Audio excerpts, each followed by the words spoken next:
Hi sir, నమస్తే. నమస్తే అండి. ఎలా ఉన్నారు సార్? Okay, fine. మీరు ఎలా ఉన్నారు? బాగున్నాను సార్. సార్, మీరు సీరియల్స్లో అండ్ మూవీస్లో మాత్రమే తెలుసు రాజేంద్ర గారి లాగా. సో మీ మూవీలోకి ఎలా, ఐ మీన్ ఇండస్ట్రీకి ఎలా వచ్చారు అండ్ మీ ఫ్యామిలీ బ్యాక్గ్రౌండ్ ఏంటి సార్? నేను ఇండస్ట్రీకి ఎలా వచ్చాను అంటే, ఫ్రాంక్గా చెప్పాలంటే ఇండస్ట్రీలో మా బంధువులు కానీ ఫ్రెండ్స్ కానీ ఎవ్వరూ లేరు. ఐ థింక్ ఇప్పటి వరకు కూడా ఎవరు లేరు. నేను ఇండస్ట్రీకి అంటే నేను నటించాలి అనేది ఎవరు ప్రేరేపిస్తే రాదండి. ఆ బాడీలో ఆ బ్లడ్లో ఉండాలి. నేను 9th క్లాస్ చదువుతున్నప్పుడు స్టేజ్ కాంపిటీషన్స్ ఉంటాయి కదా, ఫ్యాన్సీ డ్రెస్ కాంపిటీషన్స్. ఆ ఫ్యాన్సీ డ్రెస్ కాంపిటీషన్లో ఒక పిచ్చివాడి క్యారెక్టరు వేశాను నేను. మొత్తం నేనే ఆ కాస్ట్యూమ్స్ రెడీ చేసుకుని మేకప్, అప్పుడు మేకప్ అంటే ఏంటి అని తెలియదు అసలు, ఆ వయసులో ఏం తెలీదు. నల్లగా పిచ్చోళ్ళలాగా బొగ్గు అంతా రాసుకుని ఒక పిచ్చోళ్ళలాగా రోడ్ల మీద తిరుగుతుంటారు చూసారా మనం, మతిస్థిమితం లేకుండా. అటువంటి క్యారెక్టర్ చేసి ఫస్ట్ టైం నేను స్టేజ్ ఎక్కి ఫస్ట్ ప్రైజ్ కొట్టా. మరి అప్పుడే బేజం పడిందేమో తెలియదు. తర్వాత ఇక ఎడ్యుకేషన్ అవ్వడము, జాబ్ చేసుకుంటాము, ఇలా చేసుకుంటూ టైంలో ఏదో తెలియని, ఇక్కడ ఒక విషయం చెప్పాలి. నేను వర్క్ చేస్తున్నప్పుడు మా ఇండస్ట్రీలో, మా మెకానికల్ వర్క్షాప్లో సత్యనారాయణ గారని మా సూపర్వైజర్ గారు ఉండేవారు. ఒకరోజు ఆయనకి ఏమనిపించిందో తెలియదు, నా దగ్గరకు వచ్చి, రాజేంద్ర నీకు ఇది సూటబుల్ వర్క్ కాదు, నీకు ఇది, నువ్వు ఆ సినిమాల సైడ్ ట్రై చేయొచ్చు కదా అన్నాడు. అంటే నాలో ఎక్కడో ఇన్నర్గా ఉంది, బట్ అతను మరి ఏం చూసి గుర్తించాడో తెలీదు అన్నాడు. దాని తర్వాత అలాగా జాబ్ చేసుకుంటూ రకరకాల, అంటే ఇండస్ట్రీకి రాకముందు మనకి నవల్స్ ఉండేవి కదా, తెలుసు కదా. ఆ నవల్స్ మీద కవర్ పేజీ మీద మోడలింగ్ చేసే అవకాశం వచ్చింది. నా స్టిల్ ఇప్పటికీ ఉన్నాయి నవల్స్ మీద కవర్ పేజీ నాయ ఉంటాయి. అలా చేస్తున్న టైంలో తెలుగు యూనివర్సిటీ వాళ్ళు మీడియా వర్క్షాప్ అని యాక్టింగ్ అని చెప్పేసి ఒక నూతన నటులుగా యాక్టింగ్ ఇన్స్టిట్యూట్ గురించి యాడ్ పెడేసారి, చూసి అప్లై చేశాను. వచ్చింది, అక్కడ నేర్చుకోవడం జరిగింది. మా గురువు గారు దేవదాస్ కనకాల్ గారు, రాజీవ్ గారు, దేవదాస్ కనకాల్ గారు, లక్ష్మీ దేవదాస్ కనకాల్ గారు, దీక్షిత్ గారు, భిక్షు గారు, అలా మా గురువులు, వాళ్ళ దగ్గర నేర్చుకోవడం జరిగింది. తర్వాత ఇక మెల్లిగా ట్రాక్లో పడ్డాను. ఓకే, మీరు ఎన్ని మూవీస్ చేశారు సార్? నేను ఆల్మోస్ట్ 100 మూవీస్ దాకా చేస్తుంటాను. కరెక్ట్గా కౌంట్ చెప్పలేను, బట్ 100 మూవీస్ దాకా చేశాను. తెలుగులో చేశాను, తమిళ్లో 2-3 చేశాను, భోజ్పురిలో ఎక్కువ చేశానండి. భోజ్పురిలో ఒక 5-6 సినిమాలు మంచి వేషాలు చేశా, మెయిన్ విలన్ క్యారెక్టర్స్ చేశా. ప్రస్తుతం సీరియల్ చేస్తున్నాను. అంటే ఇది అని కాదు, ఏదొస్తే అది మూవీ వస్తే మూవీ, సీరియల్ వస్తే సీరియల్. సార్, ఇప్పుడు మూవీస్ చేశారు కదా, మూవీస్లో చేసినప్పుడు మీకు ఏ మూవీ అనేది ఎక్కువ గుర్తింపించింది? అంటే బయటకు వెళ్ళగానే పలానా రాజేంద్ర గారు, అరే ఈ మూవీలో ఇలా ఉండేవారు అని ఏ మూవీ ద్వారా మీకు గుర్తింపు అనేది వచ్చింది సార్? అంటే నేను చేసిన సినిమాలు, చాలా సినిమాలు నాకు మంచి గుర్తింపు వచ్చినాయి, దాంట్లో డౌట్ లేదు. దాంట్లో ఆది, సింహాద్రి, గోదావరి, అవునన్నా కాదన్నా, ఎవడైతే నాకేంటి, అలా చాలా మూవీస్ ఉన్నాయి. కానీ ఇక్కడ గొప్ప విషయం ఏంటంటే, నేను ఆది మూవీ నాకు తెలిసి 23 ఏళ్ళు అవుతుంది, 24 ఏళ్ళు అయింది ఆది మూవీ చేసి. ఆది మూవీ తర్వాత దాదాపు నేను ఒక 90 సినిమాలు పైన చేసుంటా. కానీ ఎక్కడికి వెళ్ళినా స్టిల్ ఈ రోజు కూడా ఎవరైనా కొత్త వాళ్ళు చూస్తే సార్ మీరు ఆది మూవీలో ఉన్నారు కదా సార్ అంటారు. అంటే ఆది మూవీ అంత గుర్తింపు వచ్చింది నాకు. ఈ సందర్భంగా మా డైరెక్టర్ గారు వివి వినాయక్ గారికి ఎప్పటికీ రుణపడి ఉంటా. అలాగే మా హీరో గారు ఎన్టీఆర్ గారికి. ఎన్టీఆర్ గారితో మీకు ర్యాపో ఎలా ఉండేది సార్ మూవీ బాగుండేదండి. అంటే ఎన్టీఆర్ అప్పుడు మేము చేస్తున్నప్పుడు చిన్న పిల్లోడు, టీనేజ్ కుర్రోడు, చాలా సరదాగా ఉండేది, మాతో కలిసిపోయేవారు. హీరో అన్న భావం ఎక్కడా ఉండేది కదా ఆయనలో. సరదాగా ఆయనకు వచ్చిన ఫుడ్ కూడా మాకు పెట్టేవారు. ఆయనకు అప్పుడు సఫారీ కారు ఉండేది, ఆ సఫారీలో తిరిగేవాళ్ళం మేము. చాలా అంటే చాలా సరదాగా ఉండేవాడు. అంత చిన్న వయసులో సరదాగా ఉంటూ చిన్నపిల్లలాగా మాతో ఉండి అందరిని ఆట పట్టిస్తూ మళ్ళా యాక్షన్ అనగానే మళ్ళీ అతనిలో మరి ఆ నటుడు ప్రవేశించేవాడు. ఆ మహానుభావుడు వాళ్ళ తాతగారే పూనేవాడేమో. ఆ యాక్టింగ్ విషయానికి వచ్చేసరికి జరగదీసేవాడు. ఓకే సార్, బాలకృష్ణ గారితో కూడా మీరు చేశారు కదా. చేశానండి. చాలా మంది అంటూ ఉంటారు బాలకృష్ణ గారికి కోపం ఎక్కువ ఉంటుంది, ఎక్కువ కొడుతూ ఉంటారు. మీరు షూటింగ్ చేసేటప్పుడు షూటింగ్ లో ఎలా ఉండేవారు మీతో? మాతో బాగున్నారండి. కానీ ఇక్కడ ఒక విషయం చెప్పాలండి, బాలకృష్ణ గారిది అందరూ అనుకుంటున్నట్టు కోపిష్టి ఇంకోటి కాదండి. ఆయనది చిన్నపిల్లడు మనస్తత్వం. భోళాశంకరుడు అంటారు సరా, అసలు ఎంత బాగుంటారంటే ఆయన. చాలామందికి నేను కొంతమందిని చూశాను, వాడు ఒక పొజిషన్ ఉండి ఒక రేంజ్ ఉంటేనే వాళ్ళతో ఎక్కువ మాట్లాడడం జరుగుతూ ఉంటుంది. కానీ బాలకృష్ణ గారి దగ్గర ఉన్న విషయం ఏంటంటే, ఎవరన్నా కనిపించినప్పుడు ఆయనతో మాట్లాడాలంటే ఇతను ఎవరు చిన్న స్థాయా పెద్ద స్థాయి ఆలోచించాడు. చాలా సరదాగా ఉంటాడు. కానీ నిలబడంటే కూర్చో అంటాడు. నిజం చెప్పాలంటే ఇప్పుడు కోపం ఉంటుందండి, మనిషి అన్నాక కోపం ఉంటుంది, ఉండదని కాదు. ఒక్కొక్కరికి ఎక్కువ ఉండొచ్చు, ఒక్కొక్కరు తక్కువ ఉండొచ్చు. కోపం కూడా కోపం ఉందనుకుందాం ఒక మనిషికి. నిజం చెప్పాలి, నాకు అతి కోపం, చాలా కోపం. కోపం ఎందుకు వస్తుంది? ఇప్పుడు మీరు నా ముందు కూర్చున్నారు, కారణం లేకుండా అరిచి తిట్టేస్తానా? లేదు. మీరు ఏదన్నా ఇరిటేట్ చేస్తేనే కదా. మీ ఎదుట మనిషి ఇరిటేట్ చేస్తే కొంతమంది స్పోర్టివ్గా తీసుకోవచ్చు, కూల్గా తీసుకోవచ్చు, కొంతమంది రియాక్ట్ అవుతారు. అంతేగాని ఎదుట మనిషిని బట్టి ఆయన కోపం వస్తుందే కానీ లేదంటే నేను చేశాను 4 సినిమాలు చేశాను నేను ఆయనతోటి. భోళాశంకరుడు చిన్నపిల్లడు మనస్తత్వం, సింపుల్గా ఒక మాటలో చెప్పాలంటే. అలాగే ఆయనకి ఎంత ఏమంటారు, పురాణ ఇతిహాసాల గురించి అద్భుతమైన మెమరీ, అద్భుతమైన నాలెడ్జ్ అయింది. నిజంగా ఆ మహానుభావుడు తండ్రికి తగ్గ కొడుకు, దాంట్లో డౌటే లేదు. సార్, మీరు ఎక్కువ మూవీస్లో కానివ్వండి, సీరియల్స్లో కానివ్వండి, ఎక్కువ నెగిటివ్ రోల్స్ చేస్తూ ఉంటారు. మీకు ఆ పాత్ర అనేది ఇష్టమా, లేకపోతే మీ క్యారెక్టర్ అలా వస్తుందా? లేదండి, కొంతమంది నెగిటివ్ క్యారెక్టర్సే ఇస్తుంటారు, నన్ను ప్రిఫర్ చేస్తారు. కానీ ఫ్రాంక్గా చెప్పాలి అంటే నాకు నెగిటివ్ క్యారెక్టర్సే ఇష్టం, విలన్ క్యారెక్టర్సే ఇష్టం. ఎందుకంటే నా కెరీర్ స్టార్టింగ్లో నేను మంచి ఏజ్లో స్ట్రాంగ్గా ఉన్నప్పుడు నాకు 2-3 ప్రాజెక్టుల్లో వాళ్ళు ఓపెన్గా చెప్పారు, రాజేంద్ర నువ్వు హీరోకి సూట్ అవుతావు, విలన్కి సూట్ అవుతావు, నువ్వు నీ ఇష్టం, నీ చాయిస్ ఏది చేస్తావంటే. నేను విలన్ క్యారెక్టర్ చేస్తానంటే వాళ్ళు నవ్వేవారు. ఏమయ్యా హీరోని చేస్తానంటే నువ్వు విలన్ అంటావంటే, లేదు నాకు విలన్ క్యారెక్టరే ఇష్టం అని.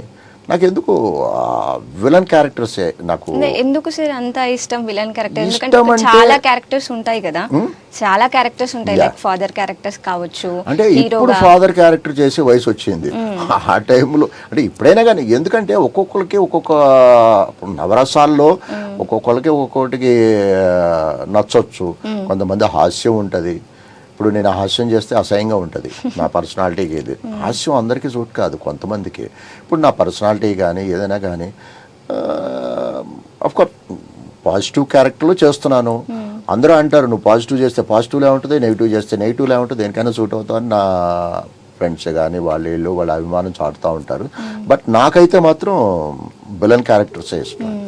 సరే, మూవీస్లో కానీ సీరియల్స్లో కానీ మీకు ఇన్ని క్యారెక్టర్స్ చేశారు కదా, మీకు ఎక్కువ నచ్చిన క్యారెక్టర్ అంటే గుర్తింపు వచ్చిన క్యారెక్టర్ చెప్పేశాను మూవీ.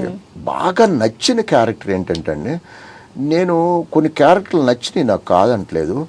నిజంగా చెప్పాలి అంటే నేను ఇంతవరకు గొప్ప క్యారెక్టరు ఇది బాగుంది అని నేను 100% సాటిస్ఫై, నాకు దాహం తీరలా, ఇంకా చెయ్యాలని ఉంది. అంటే చిన్న తెర, పెద్ద తెర, బుల్లి తెర, వెండి తెర అనే విషయాన్ని పక్కన పెడితే నటన అనేది ఒకటే కదా, పర్ఫార్మెన్స్, నటన, క్యారెక్టర్ ఇవన్నీ ఒకటే. కాబట్టి నాకు మీరు అడిగిన ప్రశ్నకి సమాధానం ఏంటంటే, నాకు బాగా గుర్తింపు వచ్చి నేను బాగా ఇప్పుడు కూడా ఎన్నిసార్లు చూసినా, జనరల్గా ఎవరో వీడియోస్ ఎన్నిసార్లు చూసినా ఏదో స్టేజ్లో బోర్ కొడుతుంది, మరీ ఎక్కువ చూడలేము. కానీ నాకు బాగా గుర్తింపు వచ్చింది, బాగా నేను సాటిస్ఫై అయ్యింది, నేను హ్యాపీ ఫీల్ అయిన క్యారెక్టర్స్ 2 ఉన్నాయి. ఒకటి దుర్యోధనుడి క్యారెక్టర్. ఆ క్యారెక్టర్ నాకు చాలా మంచి గుర్తింపు తెచ్చింది, అవార్డ్స్ తెచ్చిపెట్టింది. దుర్యోధనుడు గట్టపు క్యారెక్టర్ ఒకటి, గజాసురుడు అనే ఒక క్యారెక్టరు. గజాసురుడు అంటే తెలుసా మీకు? తెలీదు సార్. లేకపోతే ఎట్లా? ఏనుగు రూపంలో ఉన్న ఒక రాక్షసరాజు. ఓకే. ఆ ఏనుగు కొన్ని కారణాల వల్ల ఆ ఏనుగు తల నరికి తీసుకొచ్చి మన పార్వతీదేవి స్నానానికి వెళ్తుంటే ఒక బొమ్మను చేసి వెళ్తారు కదా, శివుడు వచ్చి గొడవ ఉంటుంది. ఆ సందర్భంగా ఇప్పుడు ఆ కథ చెప్పాలంటే కనబడదు. ఆ తల తీసుకొచ్చి ఈ తలకు ఇక్కడ పెడతాడు. అదే విఘ్నేశ్వరుడు అనే ఏనుగు రూపంలో ఉన్న ఒక రాక్షసరాజు. ఆ క్యారెక్టర్ ఒకటి నాకు బాగా తృప్తినిచ్చిన క్యారెక్టరు. దుర్యోధనుడు, గజాసురుడు, అలాగే శ్రీకృష్ణదేవరాయలు మెయిన్ హీరో క్యారెక్టర్. ఇప్పుడు ఓటీటీలో ఉంది, అందరూ చూడండి, చాలా బాగుంటుంది. అలాగే అది నాకు బాగా గుర్తింపు వచ్చిందండి. గుర్తింపు వచ్చింది, బాగా సాటిస్ఫై అయ్యా. దాంట్లో ఒక 4-5 సాంగ్స్ దాని డైరెక్టర్ గారు బాగా చేశారు. అదొకటి. ఇక ఉన్నాయండి అట్లా చెప్పుకోవాలంటే మ్యాక్సిమం ఉంటే నేను ఒక 100 ప్రాజెక్టుల్లో ఒక మ్యాక్సిమం ఒక 1/2 డజన్ మించి లేవు. ఏ రొటీన్ క్యారెక్టర్లు కొన్ని తప్ప. అంటే జాబ్ సాటిస్ఫాక్షన్ అంటారు చూసారా, ఆ జాబ్ సాటిస్ఫాక్షన్ క్యారెక్టర్లు ఇలా కొన్ని ఉన్నాయి. ఈ మధ్యకాలంలో కొన్ని చేశాను. టీవీ సీరియల్ విషయానికి వస్తే ఒకటి శ్రీమతి అనే ఒక దాంట్లో, వదినమ్మ, ఇట్లా కొన్ని క్యారెక్టర్స్ ఉన్నాయి. ఇట్లా ఓకే, హ్యాపీ ఫీల్ అయ్యాను. బట్ గుర్తింపు కూడా ఎక్కువ వచ్చింది నాకు. మీ తోటి ఆర్టిస్టులు చేస్తూ ఉంటారు కదా సార్ కొన్ని క్యారెక్టర్స్, అరే ఈ క్యారెక్టర్ నేను చేసుంటే బాగుండేదేమో, నాకు ఇంకా బాగా సూట్ అయ్యేదేమో అని అలా అనుకునే సందర్భాలు ఏమైనా ఉన్నాయా సార్? అంటే నేను చేస్తున్న ప్రాజెక్టుల్లో చూసి అరే ఇది నాకు వస్తే బాగుండు అనే నేను ఇంతవరకు నేను ఫీల్ అవ్వలేదు. నా క్యారెక్టర్కి ఇప్పుడు టీవీ సీరియల్, ఇప్పుడు మూవీస్లో అంటే ఒక కొన్ని చిన్న క్యారెక్టర్స్ అవ్వచ్చు, మంచి క్యారెక్టర్స్ అవ్వచ్చు, చేసి ఉండవచ్చు. బట్ టీవీ విషయంలోకి వస్తే మాత్రం నేను మ్యాక్సిమం లీడ్ క్యారెక్టర్లే చేస్తాను. ఫస్ట్ ఎపిసోడ్ నుంచి మ్యాక్సిమం ఎండ్ ఎపిసోడ్స్ వరకు. ఇవన్నిట్లో నాకు బాగానే నన్ను వాడుకుంటారు. పక్కవాడిని చూసి ఈ క్యారెక్టర్ నాకు వస్తే బెటరు అన్నది ఏమి లేదు. కానీ సినిమాల్లో అనిపిస్తుంటుంది. అంటే నేను చెయ్యని సినిమాలు ఉంటాయి కదా, ఎప్పుడన్నా మన థియేటర్కి వెళ్ళి సినిమా చూసినప్పుడు ఈ క్యారెక్టర్ అయితే మనం భలే ఉండేది, ఈ క్యారెక్టర్ని ఇలా చేస్తే బాగుండు అని. ఇంకో విషయం చెప్పమంటారా, నాకు ఒక సినిమా చూపించారండి మీరు ఒక సినిమా నేను 100 సార్లు సినిమా చూసినా కానీ ఆ కథ చెప్పమంటే నేను చెప్పలేను. ఎందుకు సార్ అలా? అంటే నా కాన్సన్ట్రేషన్ ఇప్పుడు ఆ కథ మీద ఉండదు, ఆర్టిస్టులు ఎలా యాక్ట్ చేస్తున్నారు, ఈ పర్ఫార్మెన్స్ ఏంటి, ఇది ఇలా చేస్తే బాగుండు, ఇక్కడ బాగా చేశాడు, ఈ యాంగిల్ బాగా పెట్టారు అని ఎంతసేపు నా ఆలోచన ఆటి చుట్టూ తిరుగుతుంటుంది కానీ కథ చుట్టూ తిరగదు. నువ్వు 100 సార్లు సినిమా చూపించండి నాకు కథ చెప్పండి చెప్పలేను నేను. నా వల్ల అబ్జర్వేషన్లోనే ఎక్కువ ఉంటా. అలాగే నేను వెహికల్ మీద కార్లో వెళ్తున్నా, బయటకు వెళ్ళినా, ఫంక్షన్లో వెళ్తున్నా, ఎందుకో నాకు తెలియదు, మరి అందరికీ ఉంటుందా నాకే ఉందా అనేది తెలీదు. ఆ క్యారెక్టర్స్ అబ్జర్వ్ చేస్తుంటా, వాడు ఎలా నడుస్తున్నాడు, వాడు ఎలా మాట్లాడుతున్నాడు, వీడు ఎలా ఉన్నాడు, వీడు ఎంతసేపు ఆ అబ్జర్వేషన్లోనే ఉంటూ ఉంటాను నేను. సార్ వదినమ్మ సీరియల్ చేశారు కదా మీరు, సో ప్రభాకర్ గారిని బుల్లితెర మెగాస్టార్ అని అంటారు. సో ప్రభాకర్ గారితో మీ రాపో ఎలా ఉండేది మూవీ సీరియల్లో టైంలో? అద్భుతం, దాంట్లేదు. నాకు ప్రభాకర్ భయ్య నాకు ఫస్ట్ ఎప్పుడు పరిచయం అంటే 25 సంవత్సరాల క్రితం విధి సీరియల్ ఈటీవీలో వచ్చింది. నాకు తెలిసి మీరు పుట్టుంటారు, కావచ్చు. విధి సీరియల్లో పరిచయం నాకు. సరే తర్వాత మళ్ళీ గ్యాప్ తర్వాత 2-3 సినిమాలు కాంబినేషన్ చేశాము. బట్ వదినంలో మాత్రం చెప్పాలి అంటే ఈ మధ్య కాలంలో కాదు, నా TV serial total TV serial కెరియర్లోనే అద్భుతమైన క్యారెక్టర్. నా నుంచి ఏం కావాలో అన్నీ రాబట్టుకున్నాడు ఆయన. నన్ను నాకు చాలామంది ఎక్కువ లోడ్ ఉందనుకోండి, ఎక్కువ వర్క్ ఉందనుకోండి, కొంతమంది ఇరిటేట్ అవుతారు, కొంతమంది ఏమో నీరసపడిపోతారు. నాకెందుకో తెలియదు, నన్ను ఎంత వాడుకుంటూ ఉంటే నాకు అంత ఇంట్రెస్ట్ పెరుగుతూ ఉంటుంది. నాకు వర్క్ ఉండాలి, సాటిస్ఫాక్షన్. నాకు ఎంత వర్క్ ఉంటే నాకు అంత ఇష్టం. నేను అక్కడ 100% నేను సాటిస్ఫై అయ్యా. వదినమ్మ సీరియల్ ఇప్పటికీ స్టిల్ ఎక్కడికి వెళ్ళినా వదినమ్మ అయిపోయి ఐ థింక్ 3 years దాటిపోయినట్టుంది. ఇప్పుడు కూడా వదినమ్మ సీరియల్ అంటుంటారు. అవును. ఈ సందర్భంగా నేను ప్రభాకర్ భయ్యాకి డెఫినెట్గా నేను రుణపడి ఉంటా. నేను అంటే కూడా చాలా బాగుంటాడు, చాలా సరదాగా ఉంటాడు. భయ్యా నేను ఆ మధ్య వదినమ్మ అయిపోయినాక ఇల్లు అడిగా, భయ్యా నెక్స్ట్ ప్రాజెక్టులు కూడా నేను ఉండాలి అన్నా. అంటే ఒకటే అన్నాడు, డెఫినెట్గా మా ప్రాజెక్ట్లో నువ్వు ఉంటావు, నీ డేట్లు నువ్వు అడ్జస్ట్ చేసు, నీకు దొరికితే ఉంటావు, నా సైడ్ నుంచి 100% ఉంటావు అన్నాడు. డెఫినెట్గా నేను బాగా ఎంకరేజ్ చేస్తాడు. సార్ ఇప్పుడు షూటింగ్స్ చేస్తూ ఉంటారు మీరు చాలా సీరియల్స్. సో ఒకే రోజు 2-3 షూట్స్ ఉంటే ఎలా దాన్ని మెయింటైన్ చేస్తారు మీరు, టైం షెడ్యూల్? అంటే ఎలా ఉంటుందంటే అండి, ముందు ఎవరు డేట్ ఇచ్చారో వాళ్ళకి మేము బాగుండే ఉంటాం, దాంట్లో డౌట్ లేదు. మనం ఒక చిన్న ప్రాజెక్ట్కి డేట్ ఇచ్చి తర్వాత ఒక పెద్ద ప్రాజెక్ట్ వచ్చినా కానీ చాలామంది పెద్ద ప్రాజెక్ట్ వచ్చింది పెద్దగా కొంతమంది వెళ్ళిపోయే వాళ్ళు ఉంటారు, నాకు తెలుసు. నేను అట్లా కాదు. నా క్యారెక్టర్ ఏంటంటే చిన్న ప్రాజెక్ట్ వాళ్ళు ఫస్ట్ డేట్ ఇచ్చినా తర్వాత పెద్ద ప్రాజెక్ట్ వచ్చినా వాళ్ళకే నో చెప్తాను, వీళ్ళకే చెప్తా. నేను ఎవరికి మాట ఇచ్చానో మాట తప్పను. అది కూడా ఇంపార్టెంట్, అది మీరు ఉండాలి, మీరు లేకపోతే అన్నప్పుడు అడ్జస్ట్మెంట్ ఉంటుందండి. ఈ హాఫ్ డే రిలాక్స్ చేయగల హాఫ్ డే అడ్జస్ట్మెంట్ అని చెప్పి ఈ మేనేజర్ని అక్కడ హాఫ్ డేని అలా అడ్జస్ట్మెంట్ అవుతే ఒకవేళ లోడ్ తక్కువ ఉంటే ఒక హాఫ్ డే వాళ్ళకి ఒక హాఫ్ డే వీళ్ళకి ఇచ్చిన రోజులు అనేకం ఉన్నాయి. మీరు ఇంకో విషయం, ఈ మధ్య కాదు ఒక 3-4 years బ్యాక్ అయితే మీరు నమ్మరు, రోజుకు నేను 3 ప్రాజెక్టులు చేసేవాడిని. అంటే ఒక్కొక్కరికి ఏంటంటే అంటే ఎవరికైనా ఒక టైం అంటూ వస్తుంటుంది. ఇప్పుడు సముద్రం అలా ఉంటుంది చూసారా, అలా వస్తుంది, హడావిడి చేస్తుంది, వెనక్కి వెళ్ళిపోతుంది, మళ్ళీ వస్తుంది. బట్ వెనక్కి వెళ్ళిపోవడం అంటూ కామన్. అయితే నేను ఆ టైంలో బిజీగా ఉన్న టైంలో 3 ప్రాజెక్టులు, మార్నింగ్ 7 to మధ్యాహ్నం 12 వరకు ఒకరికి, 12 నుంచి ఈవినింగ్ 6 వరకు ఒకరికి, 6 నుంచి నైట్ 9 వరకు, రోజుకు 3 ప్రాజెక్టులు చేసిన రోజులు కూడా ఉన్నాయి. నేను ఇక 2 ప్రాజెక్టులు స్టిల్ ఇప్పటికి కూడా చేస్తుంటా. అంటే బిజీ ఇద్దరికి అదే డేట్ కావాలన్నప్పుడు అడ్జస్ట్మెంట్లో మేనేజర్లు వాళ్ళు వీళ్ళు అడ్జస్ట్ చేస్తుంటారు. సార్ షూటింగ్ జరిగినప్పుడు సీరియస్గా ఉంటారు కదా, కొన్ని కామెడీస్ కానివ్వండి ఇలాంటివి జరుగుతూ ఉంటాయా షూటింగ్లో? అయ్యో తోటి ఆర్టిస్టులతో? లేదండి, అది మేము ఆర్టిస్టులు మేము షార్ట్ గ్యాప్లో చాలా సరదాగా ఉంటాం. ఒకరికొకరిని ఏడ్పించుకు తింటుంటాము, కూతుర్లాగా బిహేవ్ చేస్తుంటాం, మా వయసు మర్చిపోయి చిన్నపిల్లలు అయిపోతుంటాము. ఇవన్నీ మామూలే, కామన్. మళ్ళీ షార్ట్ రెడీ అంటే ఎవడి క్యారెక్టర్లోకి వాడు వెళ్ళిపోతాడు, అలా వెళ్ళిపోతూ ఉంటారు, అంతే మరి. సార్ ఇప్పుడు మీ పిల్లలు ఉన్నారు కదా, వాళ్ళు ఏమైనా ఇండస్ట్రీకి వచ్చే ఛాన్సెస్ ఉన్నాయంటారా? లేదు. అంటే మీరు చేస్తూ ఉంటారు కదా. నాకు ఇంట్రెస్ట్ లేదు వాళ్ళని తీసుకురావడం, వాళ్ళకి అసలు ఇంట్రెస్ట్ లేదు, అస్సలు లేదు. వద్దండి. ఎందుకు సార్ అలా?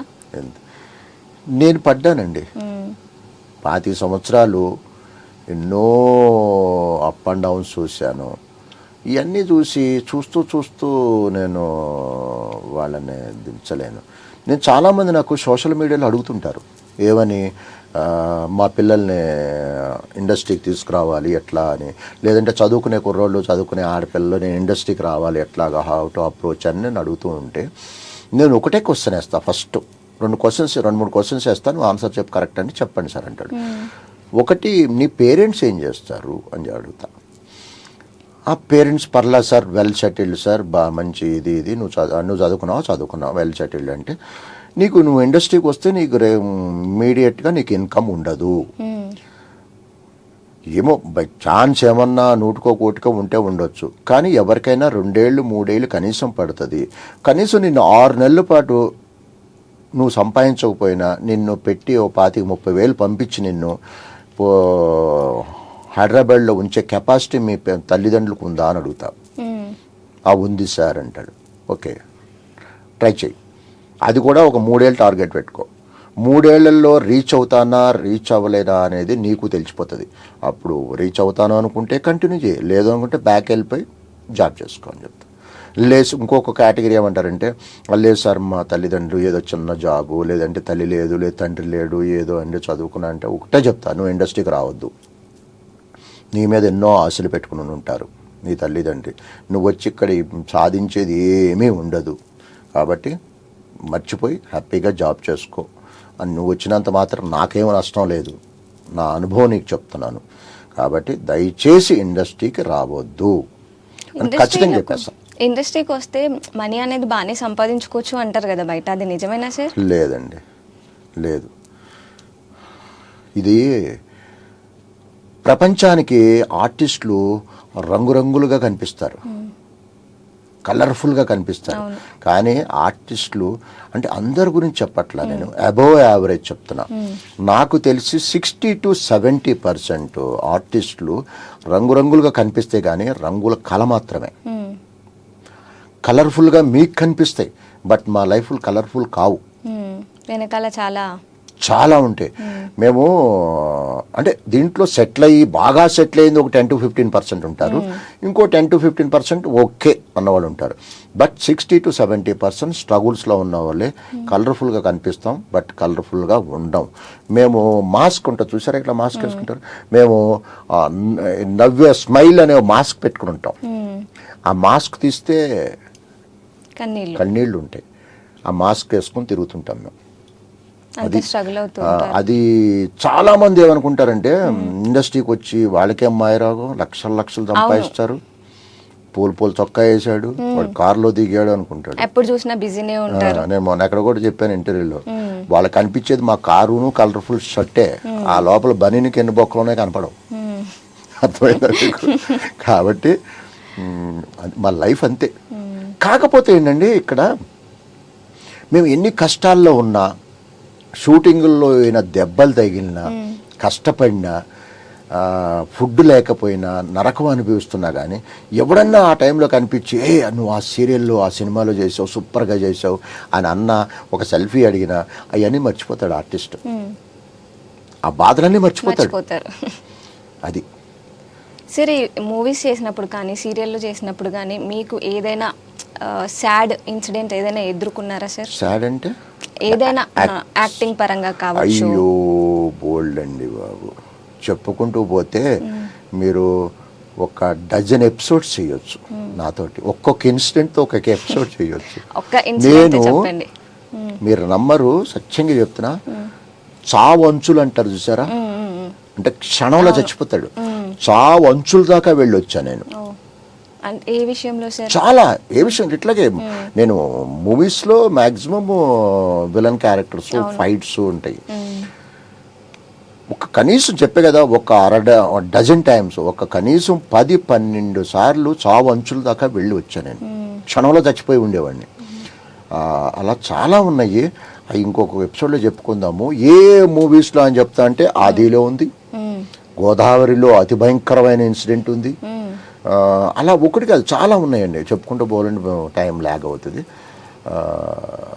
చాలా ఉన్నాయి, ఒకటి కాదు. నేను ఆల్రెడీ ఇంతకుముందు 2-3 ఇంటర్వ్యూస్లో కూడా గోదావరి ఇన్సిడెంట్ చెప్పాను, మరి 2-3 సార్లు చెప్పాను, మళ్ళీ చెప్పమని చెప్తాను. చెప్పండి సార్, పర్వాలేదు, మా ఆడియన్స్ కూడా చూస్తారు కదా. మీ ఆడియన్స్ సెపరేట్ కాబట్టి గోదావరిలో ఫాస్ట్గా చెప్పేస్తా. ఫస్ట్ వారంలో గోదావరిలో నాది ఒక విలన్ క్యారెక్టర్, ఒక మర్డర్ చేసి మీరు చూసే ఉంటారు బోట్లో మొత్తం సినిమా అంతా. అక్కడ ఏంటంటే అక్కడ విలనిజం శేఖర్ కమ్ముల్ గారు రియలైజ్ అయిన విలను, అంటే విలన్గా ఉన్నవాడు మంచివాడిగా మారినోడు. ఒక రెయిన్ ఎఫెక్ట్లో 3 బోట్లు వెళ్ళిపోతుంటే వెనకాల పంటి అనేది అంటారు చూడండి, వెదురు బొంగులతో ఉంటుంది, అంటే వాటర్ లెవెల్లోనే వెళ్తుంటుంది. అక్కడ వాటర్ లెవెల్లో ఎడ్జ్లో నిలబడి రెయిన్ ఎఫెక్ట్లో దేవుడికి దండం పెట్టుకుంటూ దాదాపు 1-2 పేజీల డైలాగు, భగవంతుడా మళ్ళీ నేను మనిషి అంటూ పుడితే మనిషిగా పుట్టించు, అంతేగాని నరరూప రాక్షసుడు జంతువులా పుట్టించొద్దు ఇలా అని చెప్పేసి క్షమించనేసి ఆ బోట్ అలా వెళ్ళిపోతుంటుంది, ఎడ్జ్లో నిలబడి ఇలా వెనక్కి పడిపోవాలి, సూసైడ్ చేసుకోవాలి గోదావరిలో, అది పాపికొండల మధ్యలో సూసైడ్ చేసుకోవాలి. అయితే శేఖర్ గారు డైరెక్టర్ గారు, రాజేంద్ర మరి వాళ్ళు షూట్ చేస్తున్నాము, నీకు ఈత వచ్చా అని అడిగాడు. నాకు ఈత రాదండి, ఈ రోజు నేను స్విమ్మింగ్ పూల్లో కూడా దొక్కలేదు, నాకు రాదండి అన్న. సర్లే నీ షర్ట్ ఇస్తే వాటర్ మీద తేలినట్టు చూపించి డైలాగ్ ఎవరి మీద పోస్ట్ చేస్తాను, నా క్యారెక్టర్ పేరు వీరయ్య అనే అతను ఆత్మహత్య చేసుకున్నాడు అని డైలాగ్ పోస్ట్ చేసేస్తాలే అన్నాడు. లేదు సార్ నేను చేస్తాను అన్నా.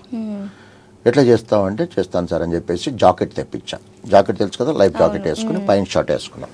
వేసుకుని వాడిని అడిగా బోట్ జాకెట్ ఇచ్చిన వాళ్ళు, ఇది ఆపుద్దా, నేను ఆల్మోస్ట్ 90 కిలోలు ఉంటాను. లేదు సార్ 150 కిలోల వరకు దీన్ని ఆపుద్ది, మునగనీదు పైకి అన్నాడు. సరే అది ఒక నమ్మకం స్టార్ట్ అయింది. మీరు నమ్మరు, ఫ్రాంక్గా చెప్తున్నాను, ఏదో ఇంటర్వ్యూ అని చెప్పట్లా, నేను కొన్ని దాంట్లో తెగిచ్చేస్తా, అది ఏమైనా జరగని అనేసి.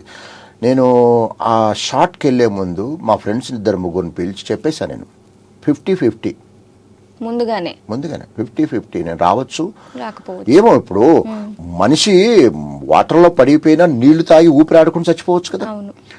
ఓపెన్గా చెప్పేసి అందరూ 50-50, నేను వస్తానో రానో నాకు తెలియదు, ఒకవేళ వస్తే వెళ్ళండి గుడ్, రాకపోతే ఇక వీళ్ళకి ఫోన్ చేసి ఇది చెప్పేసేయాలి మీరు అనేసి అప్పగింతలు ఇచ్చే, సత్యంగా చెప్తున్నా, అప్పగింతలు ఇచ్చేసేసి నేను షార్ట్కి వెళ్ళిపోయాను.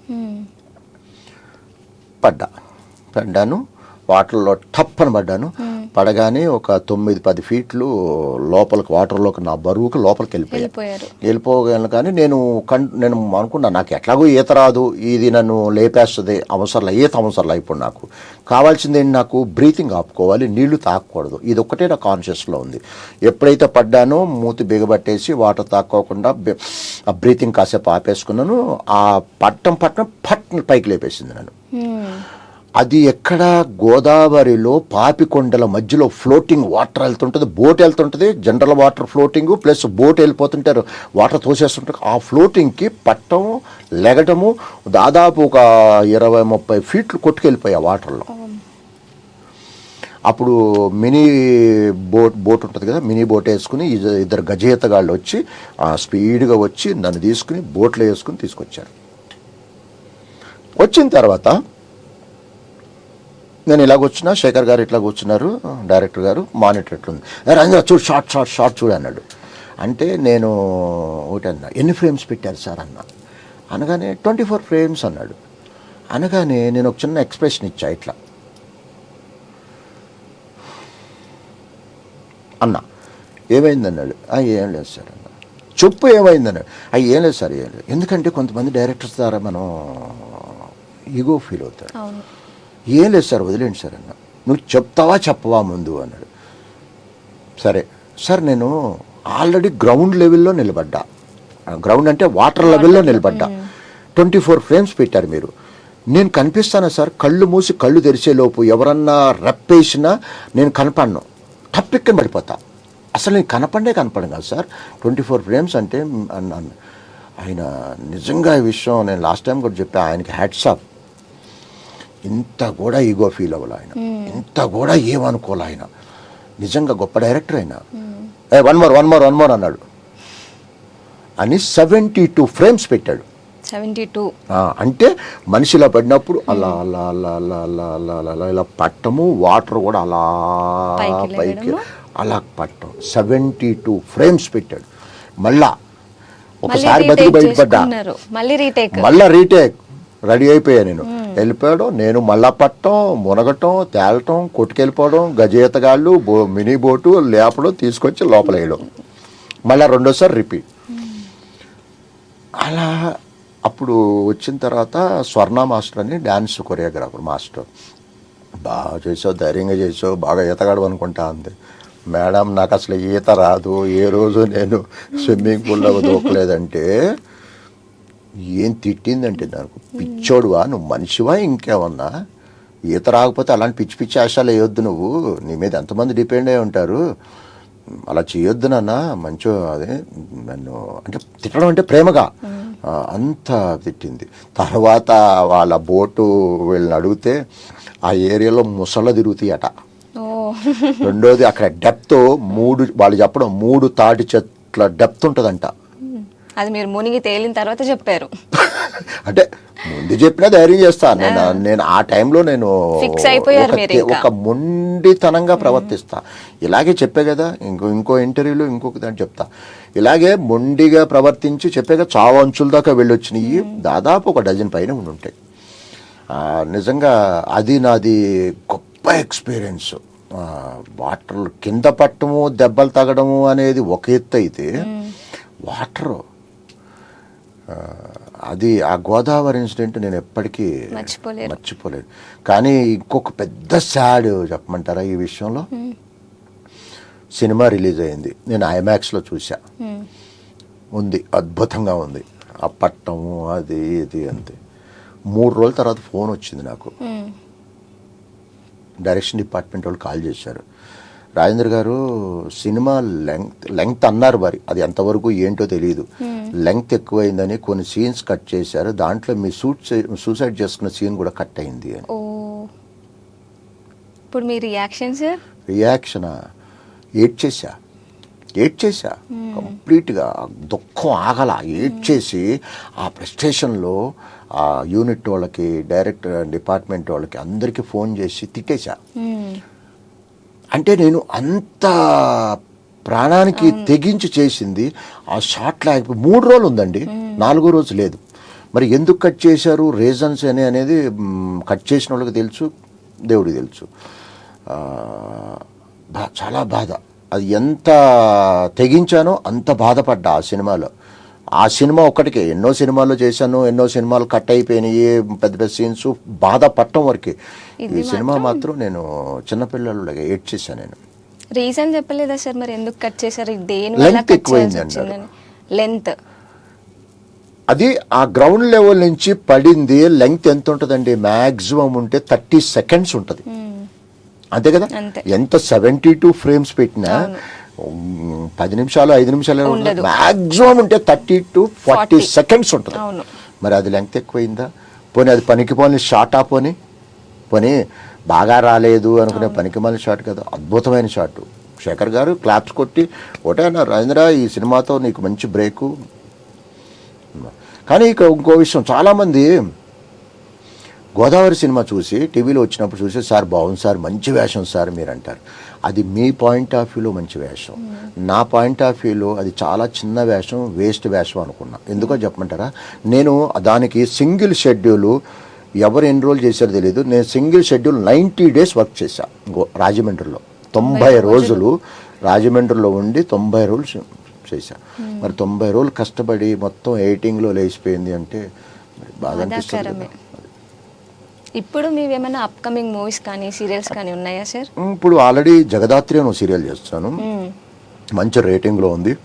నా క్యారెక్టర్ కూడా బాగుంది, ఐపీఎస్ క్యారెక్టర్, మంచి గుర్తింపు వచ్చింది. ఇప్పుడు దాని పేరు సాధు, ఎక్కడికి వెళ్ళినా సాధు సార్ అంటుంటారు. అమ్మకు ప్రేమతో సీరియల్ చేస్తున్నాను. మొన్నే లాస్ట్ మంతే వంటలక్ అయిపోయింది. వంటలక్ కూడా మంచి క్యారెక్టర్, ఎంజాయ్ చేశాక. ఆ విలనిజమే, కామెడీ టైప్ విలనిజం, బాగా ఎంజాయ్ చేసాం. ఇక మూవీస్ 3-4 సినిమాలు రిలీజ్ ఉన్నాయి చెన్నై. పోలీస్ కంప్లైంట్ అని ఒక సినిమా చేస్తున్నాయి, ఇప్పుడు రన్నింగ్లో ఉంది. దాంట్లో అఘోరా క్యారెక్టర్. ఓకే. దాదాపు 2.5 గంటలు మేకప్ పట్టేది, 2.5 hours. మొత్తం పైనుంచి జులపాలు, రుద్రాక్షలు, ఒళ్ళంతా బూడిద. అఘోరా క్యారెక్టర్, అదొకటి చేస్తున్నా ప్రస్తుతం. షూటింగ్ అనేది అంటే ఎన్ని డేస్ ఉంటుంది సార్? అంటే ఒక సీరియల్ని తీస్తూ ఉంటారు కదా, దాదాపు అది ఎన్ని రోజులు కంటిన్యూ అవుతుంది? చెప్పలేమండి, ఇది బిజినెస్. మీకు ఒక సీరియల్ మీరు రెగ్యులర్గా ఫాలో అవుతున్నారు అనుకోండి, 10 మంది ఫాలో అవుతున్నారు అనుకో, రేటింగ్ అంటూ వస్తుంది, ఎంతమంది చూస్తున్నారని తెలిసిపోతుంది. రేటింగ్ ఉందనుకోండి, యాడ్స్ వస్తాయి. యాడ్స్ వచ్చినాయి అనుకోండి, సీరియల్ తీస్తుంటారు. 2 ఏళ్ళు అవ్వచ్చు, 3 ఏళ్ళు అవ్వచ్చు, 10 ఏళ్ళు అవ్వచ్చు. ఎప్పుడైతే మీరు సీరియల్ చూడలేదో రేటింగ్ పడిపోతుంది. రేటింగ్ పడిపోయినప్పుడు యాడ్స్ రావు. యాడ్స్ లేనప్పుడు యాడ్సే కదా ఫీడింగ్ ప్రొడ్యూసర్కి, లేనప్పుడు ఆటోమేటిక్ క్లోజ్ చేస్తారు. చెప్పలేం, సబ్జెక్ట్ని బట్టి ఏ సీరియల్ ఎన్నేళ్ళు వస్తుందో, ఏ సీరియల్ ఎన్ని నెలల్లో క్లోజ్ అవుతుందో కూడా తెలియదు మనకి. ఓకే సార్, మీరు ఇక్కడి వరకు వచ్చి మీ టైంని అండ్ మీది మాకు ఇచ్చినందుకు thank you so much. Thank you. మీరు కూడా నన్ను గుర్తించి పిలిపించి కొన్ని నా మాటలు రాబట్టారు. ఇంకా ఎన్నో చెబుదాం అనుకుంటున్నాను, బట్ దేనికైనా ఒక లిమిట్ టైం ఉంటుంది కాబట్టి ఇంకోసారి చేద్దాము. డెఫినెట్గా సార్. దాత్రి ప్రేక్షకులకి నమస్కారం అండి.